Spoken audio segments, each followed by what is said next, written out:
what separated your deep ball from everybody else? My deep ball, it has a little secret sauce to it, man. Never get too high, never get too low, but just keep moving. The whole story is Carlos never beat me in any kind of sports in high school. Welcome to the Orange is the New Black podcast. It's our 100th show. We done made it. Can't believe that we done made it. Zim, say what's up to the people.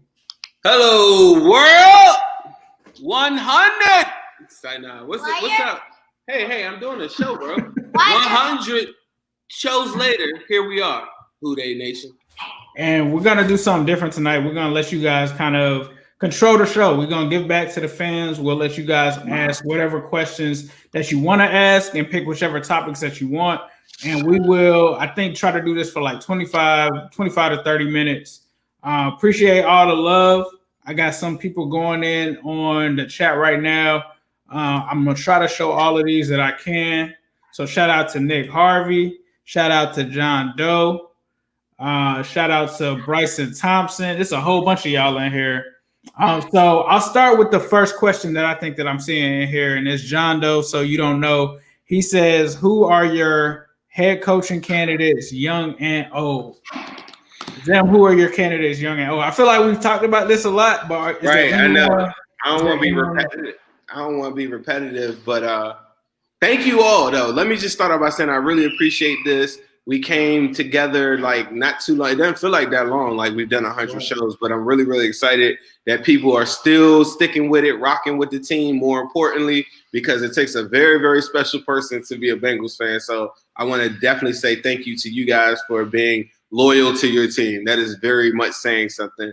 To address the question, I've said this before, younger, I guess Joe Brady would be on the younger side for me. I don't know exactly how old he is. And then to go older, I was thinking like Eberflus is not really that old, but my choices were Eberflus, Harbaugh, Bieniemy, and what was the other? Bieniemy is at the bottom of mine. The other person that I was saying, I said Harbaugh. Harbaugh, yeah, you said Monken. That's the other guy because I love his offensive. I love his concepts. I mean, I think me and Zim have been pretty similar on this topic. I thought something that was interesting when we was on Cam Chancellor's podcast. He talked about Jim Caldwell.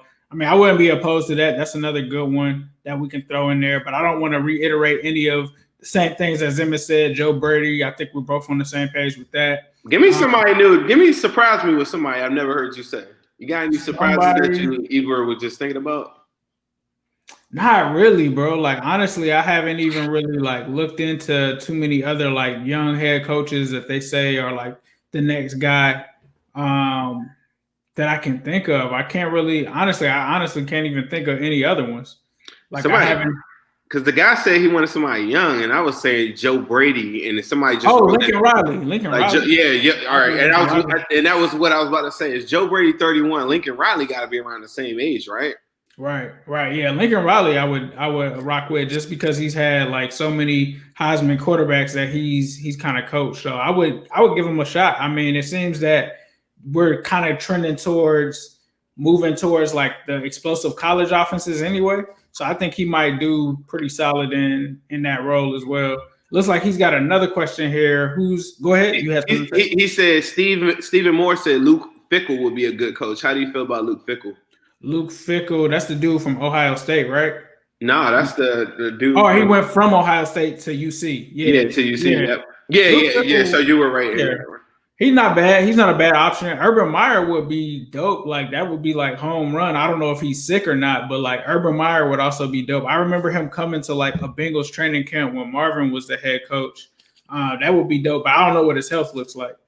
Yeah, remember I asked that same thing, I think, to Lindsey Patterson or somebody on our interview. I was like, what's Urban Meyer's health like? Because I know he had like a heart condition where he had to be away from football, and they told him don't be in very, very stressful environments.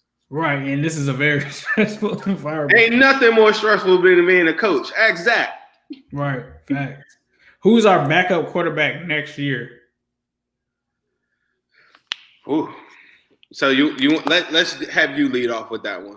Backup quarterback for next year. I would want it to be someone that's a veteran, someone that can show Joe Burrow the ropes. I think like we made a fatal mistake, and I think I posted something this season where I said that I would take Joe Flacco, and it wasn't because I think Joe Flacco is good. I just felt like he was a guy that knew the division, knew the opponents, knew the Ravens, knew the Steelers, knew the Browns, could teach Joe some things. Someone that seasons that has been around. I've also heard people talk about Ryan Fitzpatrick. I wouldn't be opposed to that either. Or anyone, I think Zim has talked about Cam. I wouldn't be opposed to that either. Like anyone that can come in and really give advice to Joe Burrow that's going to be valuable. Like certain things that John Kitna kind of did for Carson Palmer, like little things like that. I would take any kind of veteran quarterback that can come in. Like having somebody like a Ryan Finley doesn't really do much for Joe. Like it's just a guy that doesn't bring anything. Yeah, I hope he's gone. I think he's gone. Yeah, I think so too, for sure. What do you think about the guy that they signed today, Shermer, the backup for Mahomes at one point? They signed him earlier today. If you guys haven't seen that, we're recording this on the 17th of December. But that's a guy that a lot of people felt really good about at some points in camp with him, just being – I've reached out to a couple of Chiefs fans. So it's a couple of people that really like this game the same way. I thought Hogan was a pretty good signing, but I guess he's got like a bit of an injury or something where now, like it's looking doubtful for him. And that was the reason why I thought that they brought Shermer in there or whatever the guy's name is. Yeah, Shermer, I think someone was telling me that he's actually related to Pat Shermer. So he's like Pat Shermer, the coach's son or something like that. Right. I honestly don't know anything about him than what you just said right there, that he played for the Chiefs and that he's Pat Shermer's son. I wouldn't mind to see like if he does pretty solid. I actually kind of like Brandon Allen. I wouldn't be opposed. I thought he was okay. Unpopular opinion. I posted some throws on my story. I posted 2 of his throws. I always post like 8 or 10 plays that I really, really like from the previous game. But one of the throws was one of the ones to AJ Green on the sideline. It was a big third down play. He was under pressure. Slight rollout, rolls out to his right, hits AJ on the sideline, right in the nick of the time in between 2 defenders. Right. It wasn't, like it's not an everyday throw. So it's some encouraging stuff from Brandon Allen. It sucks that he's hurt because I do want to see him. Like I want to see how does he feel against Steelers because you're gonna get ate up regardless. So right. I just want to see, like, is he so timid to the point where he can't even get into a drop back? Because we know one thing about AJ McCarron is that he wasn't Dalton, he wasn't elite, but he damn sure wasn't scared of Pittsburgh when it was time. Right. So anybody, like, I know you kind of talked about Cam. Is there anybody else, like, about Cam, or how can you sell them on Cam? Because I saw some people pushing back. I don't think they should, but I think everybody pushed back. Somebody else posted that they said we should go get OBJ. I think it was Gary Owen. So shout out to Gary Owen.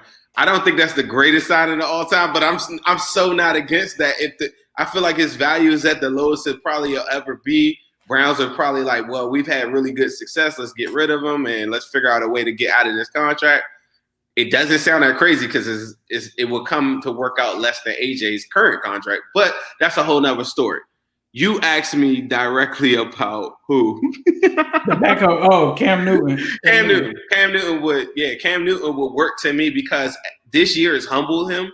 So for me, a lot of people talk about the money and stuff like that. He didn't do anything to make his value skyrocket through the roof. What he's going to be looking for is an opportunity to play the same way he was with New England. I don't think the New England Patriots go through that another year, and I don't think he would go and comfortably say he wants to be the backup. Now, what he would do is go to a team that absolutely has an opportunity to play a quarterback early in the season, as we're talking about Joe Burrow coming off his injury, be a force in the locker room. He's now a little bit older, so I know the positive vibes that Cam has on a practice field and what he brings according to players I talk to and teammates that just speak out openly to the media. So that's not a problem. Like, I think people think that's the issue. You haven't heard one thing from him bad in New England. You can't fault the guy for getting COVID.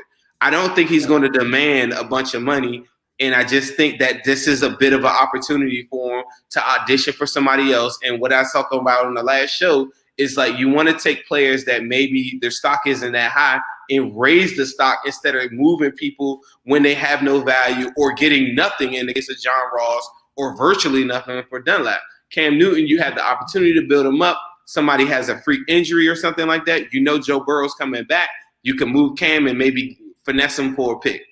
You know, and at the very least, I feel like he, at this point in his career, he is a better locker room leader. And I think it's a stigma that's associated with him that isn't really warranted. He doesn't have any off the field issues. And the money thing, I think he's going to get less than Ryan Fitzpatrick. I think a million teams are looking at it right now. Like if you're even, let's say you are the Chiefs and you had the money to do it, you say, hell yeah, I want Ryan Fitzpatrick if Mahomes goes down. I know I can still win the Super Bowl. So I think Fitzpatrick's, the fans are looking at it a little bit different than me. Like I feel like because his value is so high right now, everybody's like he legitimately comes in and he's a big time backup. He's going to demand more money on the marketplace. I think Cam Newton has showed teams that he won't work with their offense. I think he could work on our offense because it's predicated on his strength right now, and that's throwing it short. He still has an arm, but he doesn't throw the ball accurately deep. But on short passes and getting into players in space, I think Cam would thrive in this. So Stephen Moore asks, do you think Zach Taylor will get fired? I'm gonna say I can't say for instance I can't say right now whether or not he's gonna get fired. I'll just say that I will say I don't think it's looking good for him because like his demeanor after that game that may have meant something, but I'm not sure. I think Joe Burrow not being there actually helps his case for them to bring him back. What do you think? See, I'm kind of on the fence. I feel like it takes him away. I feel like it exposes him. Right. Fact. I want it to be like that, I guess, but maybe the Bengals are looking at it. I posted on the thing earlier. I think you've seen it as well too. Have y'all seen the list of the players on the IR for the Bengals this year, currently right now? And the report coming out today that Trey Waynes is not going to be playing this season or Zach Taylor said he doesn't think he's playing this season. So they could use that as an excuse. But the one thing that I will say is that any success that he had was all predicated on Burrow being there. Fact. So if I don't know, that's just me. Like I've been saying the whole time, like you've been saying, he doesn't elevate anyone. And the fact that Burrow isn't there, how come he isn't getting 70 yards out of Gio instead of 40? You know, like why is that part not elevated? Why is your guy Michael Jordan now benched? Why are the guys that were here now there? How come no one has elevated their game except maybe Jesse Bates and Carl Lawson been like that? And I think Carl Lawson would kill even more if he had another guy on the other side of him that was just as lethal. No disrespect to Sam Hubbard. But, you know, like I just don't think he's the premier pass rusher that Carl Lawson could be. But who is Zach elevated? And I think if the management is really looking there and going player by player or game by game, they'll all say all the success was based on Burrow. It's the same exact team as last year. What is different? Anybody in the comment section, 100 episodes, here's your chance. Tell me what is the difference between this year and last year besides Joe Burrow? It's the same struggling team that can't score any points for a suggested offensive guru. Exactly. So someone asked, Vox2K asked, do you think we should keep Zach Taylor and fire the rest of his staff? I'm just going to say nah. No. Next one we have is from Vox as well. He says, if we don't get Penny, do you get Jamar Chase? What do you think, son? That's a tough question. For you, it's not, right? Because the wide receiver is not. I mean, I think it's still tough though, just because somebody's trying to rehash that episode, bro. Just because I think it's tough, just because Joe Burrow played with Jamar Chase, so that's like kind of different, right? That's kind of different, right? Because you never have been like you're able to also get the quarterback and his number one receiver. Like that literally just never happens. So I think it is a difficult thing because it's like they have chemistry. They've proven in the past that they won together. So it's not as if like if Jamar Chase was from like another school, then I think it's an easier question. But the fact that you already know that they have that connection, that's not something that you have to worry about. Like day one, he already knows how Jamar Chase likes his routes. He already knows where to throw it to him. So for me, it just really depends on free agency. I'll say that. Right. It depends on what we do in free agency. Free agency is going to build what those needs are in the draft. If we go into free agency and let's say we sign a tackle, we sign a guard, we sign all these people, then yeah, I think you definitely take a look at Jamar Chase. Do you take him at number 3? I'm not sure. But if you move back, I think that's something that you would, if you are going to consider Jamar Chase, I think you will want to move back from 3, stack up some picks, and then be able to go ahead and take him. What do you think, Zon? I would have said the same exact thing. For me, at this point, like you said before, there's no way that they could trot out this offensive line the way that it's currently assembled and then go get a wide receiver. It just doesn't work. All good, all good. We got another one here. That's KJ asked, how do you feel about the Bengals signing Jameis Winston or Cam Newton? I think Zim has already kind of given his answer for Cam Newton. So I'll talk about Jameis Winston. I think Jameis Winston could be a solid signing for this team. Obviously, he's a guy that has been a starter, could be somewhat valuable, could start some games if Joe Burrow isn't there and ready for week 1. So those are my thoughts on that. Vox 2K asked, do you think AJ will be a Bengals fan next year? I think you just mean, is he going to come back to the Bengals? I'm not so sure. I think we kind of talked about that on the last episode. It all depends on what we have coming back for AJ. Is there something that he's going to be intrigued about? It just really depends to me if it works out for him, if it works for both sides. Zim, someone asked before you just came back, how do you feel about the Bengals potentially signing Jameis Winston? And then the other question is, do you think AJ will be, a Bengal again next season? So first part, absolutely, I would be for Jameis Winston.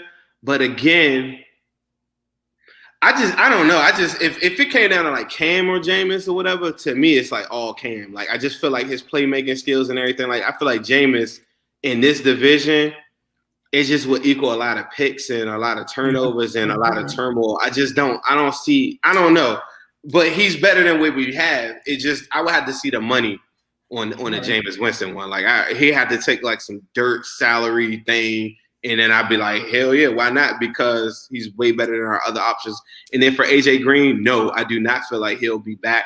I would like to see, and somebody said this last episode, I think he would do really well on the Packers and then possibly the Texans. Those are two different options where I feel like the Texans, he would still be like their number 2, number 3, because remember, they're moving on from Will Fuller. They're probably going to draft a wide receiver early. Same kind of situation he's in now, but I just think a Deshaun Watson is just going to trust him a lot more. The other one is like, go get your ring. Green Bay, he might not be the featured guy, probably end up with the same amount of yards he probably would have had here, but at least he'd be winning.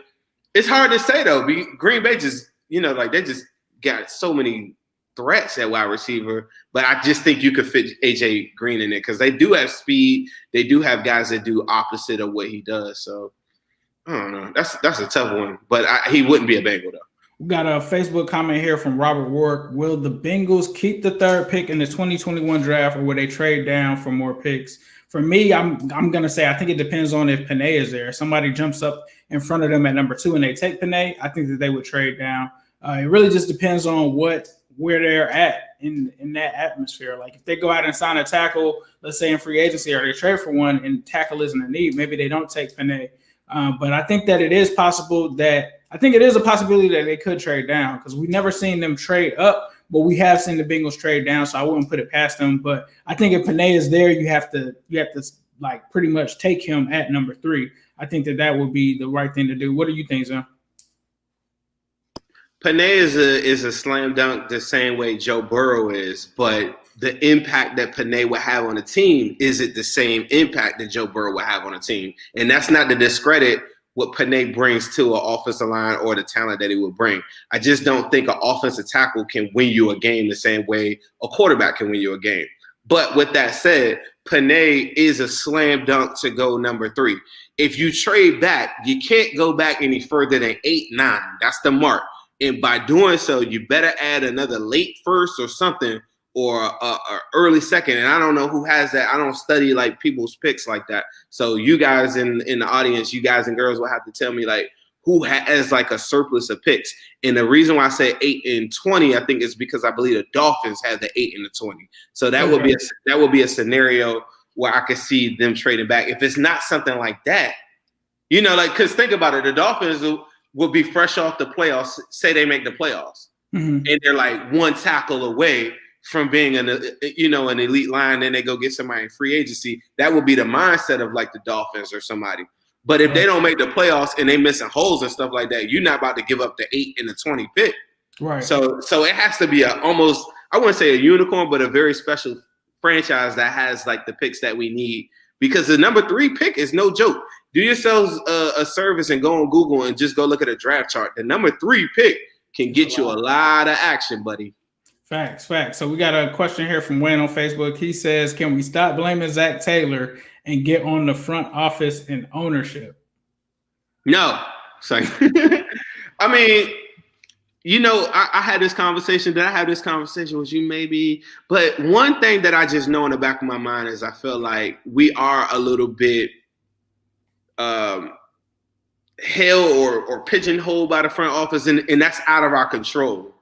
I feel like there's nobody like, Jeff Bezos isn't coming here tomorrow to go buy the Bengals. Right. And I know that, and I'm not going to come on this show and be preaching like, this is who we should get, Mark Zuckerberg, or, like just naming billionaires to go get a new friend. Like the chances that happen are very slim to me. Right. So what I do know that we can control is the narrative on how maybe reporters report how this is going, or the fans are going to be putting in the comments, and we're going to be doing our show. You're going to be doing your thing on YouTube so that the message is out. We don't want Zach Taylor, right? And then, right. Maybe the front office sees that. We get in the coaching that we like. The same way I think the Bengals read the comments and said, we'll kill you if you don't get Joe Burrow. I do believe that there's some validity in that. So that's in life, you got to control what you can control. I can't go into the front office of Mike Brown or whatever, but I can influence a group of people, or I can have a conversation with a group of people to talk about why I think Zach Taylor should go. And that's how we end up on coaching. And we watch coaches get fired every year on a specific couple of dates. And so we're just thinking that's going to happen. For me, that's my perspective. I just feel like that's more logical than a big campaign on like how we can get the front office out. Yeah, I think you're right on that. Because, Duke Tobin has been here since 2000. I don't think he's going anywhere. We might be able to criticize him, but it's likely that Duke Tobin is returning. So like Zim is saying, there's no way you're going to get front office and ownership out of there. We've got a question from Mario. I kind of feel bad for the front office. Do you ever think about that? Like, here's a guy that gets born into this, but yet he can't fulfill his father's dream. Like how that would make you feel, And I think it's tough just because they're in a smaller market. So like it's easy to do that in like a New York or Chicago or something like that. But I think a lot of people also forget like this is like a family-owned business. So at the end of the day, I think like you brought up before on this channel, it's hard for them to take some money and put it in escrow for guaranteed money versus a New York team that has an ownership group where it's several billionaires that have a stake in one team. Right. Versus just one. So, I do kind of side with them on that. I don't think that it should be something where, we expect them to just go all out and do all of this stuff. But at the end of the day, too, they have to make smart moves that might not cost as much money, but still might be the right moves and get creative with things like that. Like when it comes to the scouting departments and stuff like that, if you have someone like PFF working for you, it's easy to kind of start utilizing some of those resources. But no, I get it. Like you said, it's hard to be in that shadow of Paul Brown, being an ambassador of the NFL and being able to like carry that torch. And it's tough. I've seen it even from the Lakers' perspective. It's crazy because the Lakers actually have a lot of parallels with the Bengals because they're a family-owned team. Obviously, they're in LA, so that helps them out a lot. But there were some weird dynamics with that where Jimmy Buss's brother, Jim Buss, didn't know what he was doing and like almost did run the team into the ground. And it took for Jeannie to step in and take back over to get that away and try to measure it back to her dad, Jim Buss's vision. So it's definitely some parallels there. I would really love to see what Katie Blackburn does when she gets her full grip on this football team. It's definitely an interesting dynamic. It's something that I think that they can come out of. I don't mean to be long-winded or anything on that, but Mario asked us defensive lineman or wide receiver in round 2. Zim, what are you taking? It's BPA, baby. Right. It's BPA. If the wide receiver isn't T. Higgins level falling down to we're talking the number 3 pick in the second round. And I'm talking about like a defensive lineman or wide receiver that early in the draft, they better play like 40, 50 snaps like by week 4. So I'm assuming that this is, let's just say, for instance, we got like similar to what happened this year, right? Like AJ Epinesa is supposed to go first round. T. Higgins is supposed to go first round. Both of them dropped to the second round. Which one, like, are you taking? Whichever one is higher, like if it's one that's higher or You taking BPA. You taking whoever is the highest rated player. I'm gonna take BPA. I'm gonna trust my scouts, but I'm gonna tell you this: if that dude is any bit of the talent that T. Higgins is, right? I just feel like that's one last thing I don't ever have to worry about for the next 3-4 years for real. Right. And I knock that out, and I give Joe Burrow the weapons. Like he's never in a position. Even if Tyler Boyd left a year or two from now or something, right? He's never in a position where we just absolutely have nothing.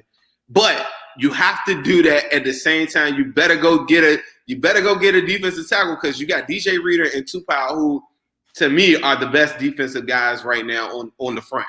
Like me personally, I'm not counting Lawson and Hubbard on the edge.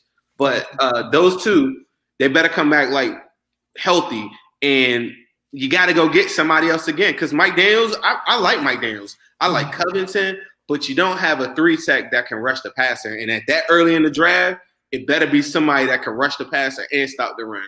And they better be ready to play right away. And if the guy ain't that, and it's like a project, and it's a Malik Jefferson 3rd round type project type guy or something like that, and we're basing it off of what we think he might do, nah, that's a hard pass for me. I'm going wide receiver. But we better go get the defensive guy in free agency or figure out a trade or something, because the trenches have to be fixed on both sides of the ball. And I think that's the theme for this upcoming all season. In the middle of that, if I can get some playmakers for Joe, I want to do it too. But like Ace has been saying all along, you can no longer ignore the elephant in the room. So you have to go address those things if you're going to go make moves like that with a wide receiver or a playmaker.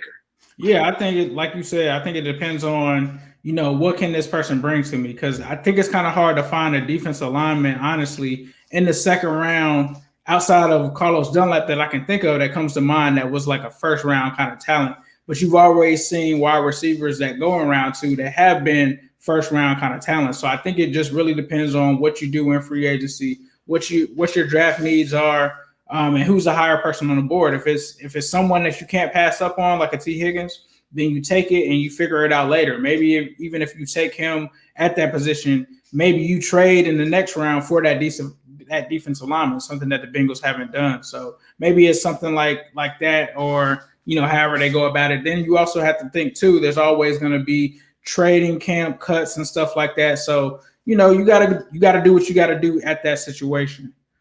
So somebody says, I think hold on. Before you ask the next question, Ace, I just thought about this. We're in the middle of the show, probably about right now. I'm gonna throw a curveball at you real quick, and I'm gonna see if you can hit this one out of the park.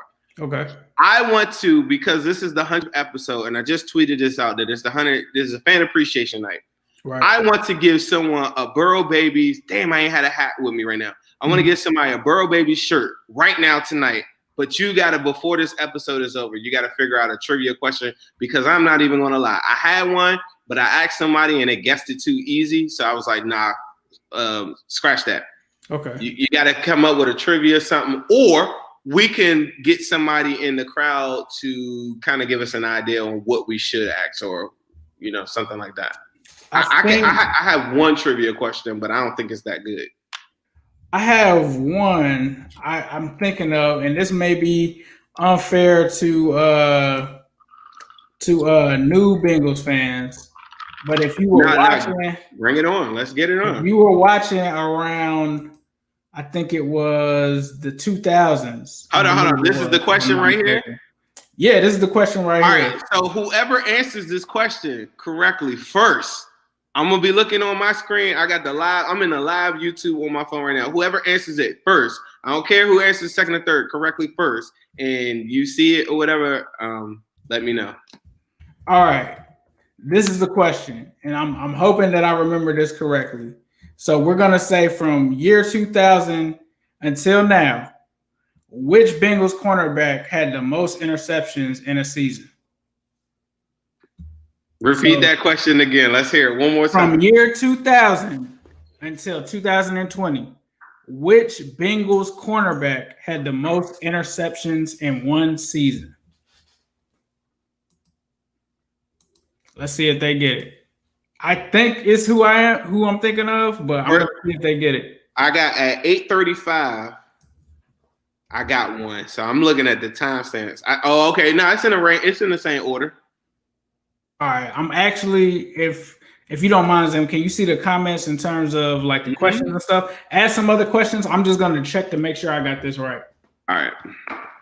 So while we're waiting on that, y'all can still chime in who y'all think. It doesn't really matter. I think the person already guessed it. I think somebody did guess it. I think I saw the one. I think I saw it right now. Okay. K Rose said they need to go get a real GM, make this offseason effective. No more Duke Tobin mom and pop moves. If you've been watching this show before, Ace is a lot harder on Duke Tobin than myself. I'll give him an option after he's looking at all these questions, looking at the research thing. I'll give him an opportunity to answer it. But for me, Duke Tobin hasn't – last year, I don't even fault him against it. They were on a rush. I don't really feel like that was a bad thing. This draft that we just had was a pretty solid one. Big playing time from different guys. He's drafted a lot of people, but we are in a what have you done lately league. You can make a case for a GM, and just I think that's part of the culture that Zach talks about, is that from a GM perspective, things in place such as the practice field and different things like that. And I'm thinking more so a organizational thing where there's less guessing in the building and everybody's on one thing. I feel like when you talk about like some of the franchises that do really, really well, like the Patriots, it's like the Patriot way. All the players come in, they go out, they tell the same exact message on what they were asked to do, on how they got a Super Bowl, and that's part of good GM work. That's part of having a really, really good coach. So I'm not 100% sold on Duke Tobin. If they showed me a GM and that whole part for the Bengals franchise, I'll be all for it. So we got a winner. It was pretty fast. But the first thing I saw was Delta O'Neal. That's the first. It is Delta O'Neal. Delta O'Neal. I actually thought it was Tory James, but it's Delta O'Neal. Okay. So the answer is Delta O'Neal. It looks like the first person that said Delta O'Neal was my guy Melly. He said Delta O'Neal. So Melly, I don't know if you have Instagram, but you're gonna have to DM me on Instagram or message me on Twitter. Or at me on something so I could just see it. I seen a lot of Leon Halls. I was kind of thrown off by that. I seen Reggie a couple times. I seen Pac-Man, Tory James. Somebody guessed Sims. Little Sean Sims. Y'all funny. All right, so congrats to Melly on 100 episode night, winning a free Burrow Baby shirt. Just send me the size. I hope I got it in stock. What's the name? Oh, someone asked while you were looking that up. They were saying, what do you feel about Duke Tobin? We need a GM, or what's your overall thoughts on Duke Tobin? I think you guys know how I feel about Duke Tobin. I think that they should try to. I feel like the only reason that I would come at Duke Tobin is just because since 2016 until now, the offensive line has been an issue, and I don't think that you can really point at Zach and say that it's the issue because it's kind of spanned two different coaching eras. So that's why I kind of say Duke Tobin. He still had a great draft this last draft, but I think if you look at 2019, 2018, 2017, and 2016, and you look around, I think I was listening to Locked On Bengals, and they were talking about how the division has drafted better than us in some of those recent drafts as well. I think that's where you can get critical of him. But it's certain other things that I would like to see from him, such as trades and stuff like that. It's like rare when the Bengals do a trade. It's almost like, I don't know, it's like a once every 5 years kind of thing in terms of like a player for a specific player or something like that. So I like to see more of that. But realistically, like I said earlier in the show, he's been here since the year 2000. When you do that, you could get the wrong guy. You could get the Zach Taylor of GMs when you had the Marvin Lewis of GMs and Duke Tobins. So it's always a risk, but I wouldn't be opposed, but it would have to be for somebody like that you would want to actually bring in that's established, like John Dorsey. I think somebody talked about him. John Dorsey would be somebody that I would be willing to take that risk on to bring in. We've got a super chat here from Brad Rupert. He says, "Do you really think Winston or Newton could play better in Cincinnati with our system and culture over the clearly better systems and cultural environments they are already in?" That's hard to say because you don't know who the coach is. If it's a brand new coach that's coming in, and let's just say it's Jay Gruden, or let's just say it's Darren Simmons, it might be a different culture that they have here. It really just depends if they really like football. The culture for the Bengals, I think if there is one, it's a team full of guys that love the game of football. It's not about the off the field stuff. It's not about any of that. And you guys here, when we bring these guys on, most of them love football. Like it's a football thing. So I mean, it just depends. But Zim, what do you think about that one? I feel like we've talked about Winston and Newton a lot, but in regards to what he said, is there anything that you have to add on that? I feel like at this stage in both of their careers, they're ready to embrace a little bit of that mentor role. But what you want, and I had tweeted this one time, you want your backups to want to be starters. I don't want guys that are like comfortable being backups. I mean, Ryan Fitzpatrick, I feel like he's comfortable. He's a unicorn of a backup in itself. Ryan Fitzpatrick, he's comfortable being a backup because he embraces the role and he just loves coming off the bench, just slanging. You know what I'm saying? Like that, and it's probably fun as hell to him. And that's a special, unique person. You know, like he could do it here, right? But I think Jameis Winston and Cam Newton still believe, just like if you probably ask RG3, could he start for an NFL team? I think he really wants to start for a team. I think so many people are so caught up with just the idea of like, let's go get Mike Glennon. Like Mike Glennon doesn't want to, don't want no smoke with Pittsburgh. Like y'all gotta get real out here. Like who really, really wants it? And you know Cam Newton wants to prove to everybody that he is who he thinks he isn't when he looks in the mirror. And I just think that doesn't hurt him from being a leader. People talk about this stuff about like Joe Burrow. Jameis Winston the same way.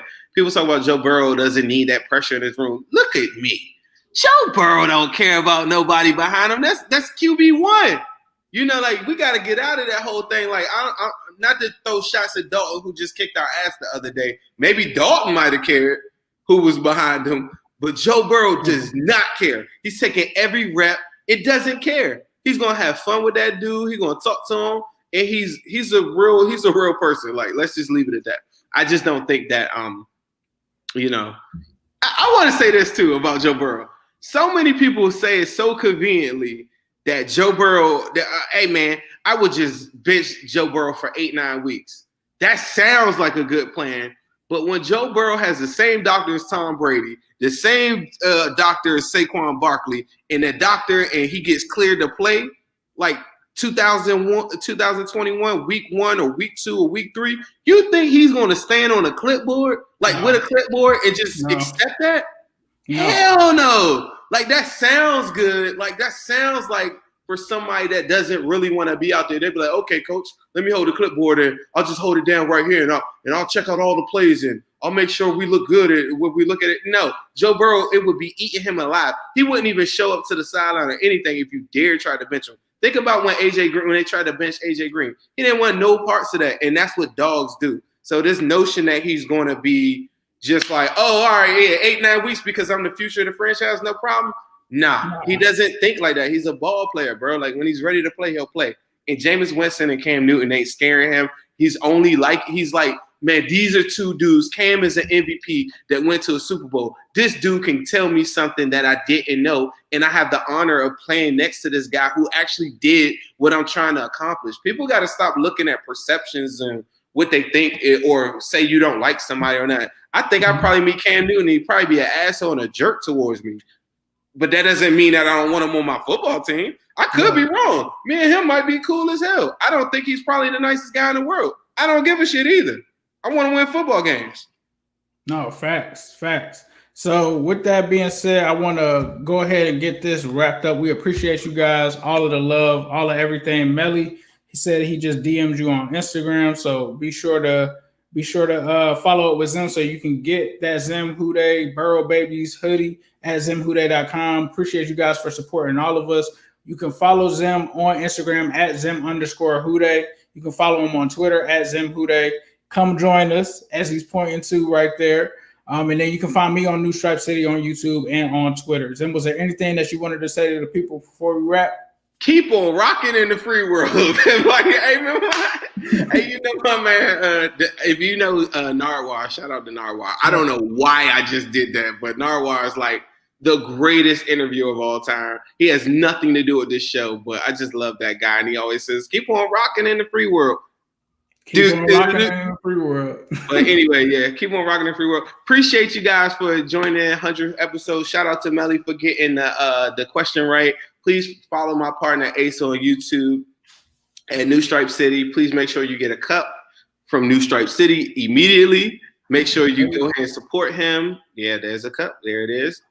No better way to drink some damn coffee in the morning with a New Stripe City cup. So let's make sure we get drinking something else with this Steelers game on Monday. We didn't even have to talk about the game. We don't need to. Not on the 100 episode. Not on the 100 episode. We're not talking about that team on the 100 episode. We can't talk about it. Right. I don't want to talk about it. So good luck to that. Monday night. Are we going to do another show before the game, or are we going to just let it ride? I'm down to let it ride. I'm down to do a show. If y'all want a show before the Steelers game, if y'all want any thoughts on the Steelers game, hit me up. Hit Ace up on Twitter. New Stripe City. Zip Hude. If we get enough mentions, we'll do one. If we do mentions, we get enough. I ain't gonna say the number. We get enough.